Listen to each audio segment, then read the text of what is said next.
Let's say you have really small balls and you want really big balls, like mine. I'm gonna show you the Tom Brady way, but first let's go over how a nerd would try and do it. A nerd would try to do it like, well, first of all, there's no actual empirical evidence that there's a real way to increase your testicle size, but maybe if you, I don't know, maybe if you injected something in there, it could work. Meanwhile, a G, like Tom Brady, or me, what we would do is believe we will get bigger balls. You need to become a bit delusional, quote unquote delusional, in order to achieve anything you want in life. That's the only way for your hard work to matter. You need to believe. I'm going to give you 3 stories showing how delusional Tom Brady was. First, when he was in Michigan, and he was trying to start at quarterback. I'm going to use simple terms. I'm not going to make this super complicated. I'm not going to be a nerd. Well, the Michigan football team are called the Wolverines and they're in this area. We don't care. All you care about is that Tom Brady lost 25 pounds because of some illness he had. He was a stick. An unathletic stick. And he had a bunch of athletic... imagine how many people are trying to start at quarterback at a college. Sure, the college wasn't huge, but think about how many people want that. How many athletic, gifted people want to do that. You have this kid, essentially, relatively speaking, who just lost 25 pounds and literally has no weight on him.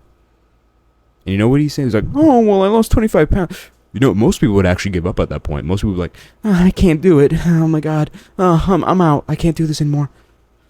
What did he do instead?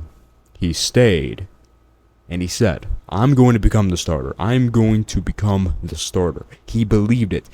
We would look at him like he's delusional. If we really broke it down, if we really took all of the events and just put it on a piece of paper, like, this guy's crazy. What the hell is this guy talking about? But he was delusional, a little bit delusional, and he directed towards a goal, and he achieved it. That's the only way for hard work to matter. If he was some little loser, he was like, oh, I don't know if I'm going to do it, he wouldn't have done it. Next, it gets crazier and crazier. This might actually be the craziest. You can decide for yourself. Tom Brady, first, he was picked in the 6th round, and he somehow made it to the backup spot on his team. I'm not going to explain why that's such an accomplishment, but he was behind a quarterback that literally just got paid $100 million. And this is in 2001.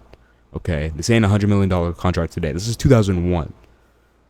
Or 2000. Whenever the hell Drew Bledsoe got his contract. Drew Bledsoe was a Pro Bowler, highest paid quarterback in the league. You know what Tom Brady wasn't like, oh, well, I'm grateful for this backup position. You know what? I did it. Yeah, wow, I made it. No. He said, I'm going to become the starter. I will become the starter. He believed he would become the starter. And sure, there were events out of his control, like Drew Bledsoe getting injured. But you know what happened? When he got in, he balled. And then he became the starter. Because he believed, not because of the hard work. The hard work only matters when you believe in the first place. If he didn't believe in himself, he wasn't delusional. Because imagine that. Someone trying to say, yeah, I'm going to start over Drew Bledsoe. Yeah, I know I got picked in the 6th round and I'm unathletic and all this other stuff. Drew Bledsoe just got paid the highest contract in the league, but I'm going to start. Everyone look at him like, you're a retard, shut up. But he did it. And lastly, this happened recently. This guy was like 40-something years old. Old as hell, especially for the quarterback position. I guess quarterbacks can make it longer than most other positions, but he's old. Okay, that's all we get. That's all we care about. Odds stacked against him. And what happens? He believes he will win. He always talks about it. I believe. And guess what? He won a Super Bowl. Over Stamp Petty Mahomes. What is the ultimate end lesson? What is the ultimate lesson you need to take away from this video? Before that, I'm going to go over how amazing I am. My words. You know when you go to a restaurant and you get a steak. And then when I get a steak, I get 2 plates. Or whenever I go to a restaurant, I get 2 plates. For 2 reasons. 1, it's cool. I look cool. And 2, I'm a man. I gotta eat.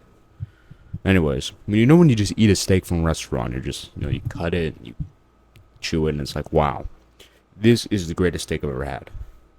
Those are like my words. It's like my body language, my articulation, the way I look, everything. I'm amazing. The ultimate end lesson from this video is the work you want to put in, the work that will actually help you achieve your goal only matters if you believe in the first place. You have been conditioned to not believe in yourself and believe in a bunch of BS stuff like grades and whatever. The real key to life, the real key to achieving what you want to, the real thing you're missing if you're trying to improve your life and you just feel like you're going nowhere, the thing you're missing is self-belief. And as someone who used to be a loser, who is now the coolest person on earth, obviously, that is what I have to tell you. If you don't believe, you'll just be some nerd who knows all the stats and all the figures, like, well, I gotta do this to improve. But you're not actually gonna go anywhere, and you won't get your wife's panties wet. With that being said, Christian men need to start believing themselves more. Christian men need bigger balls, like mine. If you want to join this movement building back Christian men, click the link in the description to join the Discord. Follow me on Instagram, like all my posts, play the description, change your life. Subscribe for more amazing videos. Those are my call to actions. See you next video.